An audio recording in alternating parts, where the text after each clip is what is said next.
మంచిగా రావాలంటే ఉల్లిపాయలు ఎక్కువ వేసుకోవాలి. ఉల్లిపాయలు వేసుకోవాలి. ఉల్లిపాయ, పచ్చిమిర్చి.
చికెన్ ఇట్లా మంచిగా గోల్డెన్ కలర్ వచ్చేంత వరకు.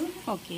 చికెన్లో ఉన్న వాటర్ మొత్తం ఇట్లా బయటకు వస్తాయి కదా, అవి వచ్చినాక ఏం చేయాలి, మనం కారం వేసుకోవాలి. ఓకే. కారం 1 కేజీకి మనం తినేంత, నేనైతే తింటేస్తా.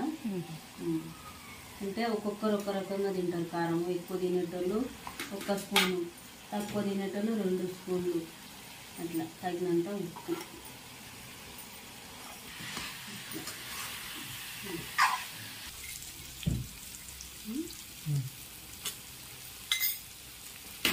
ధనియాల పొడి, మసాలానా, చెక్క, లవంగ, సాజీర, ధనియాలు, కొంచెం జీలకర్ర వేసి పట్టుకుని మసాలా. చికెన్ ఫ్రైలోకి బాగుంటుంది. ఓకే.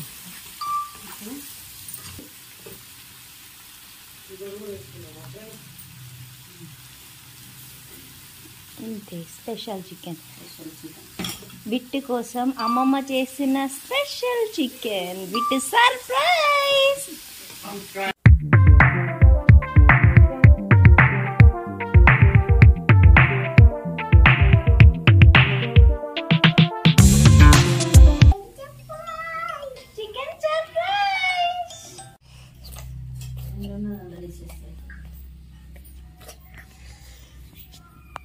చికెన్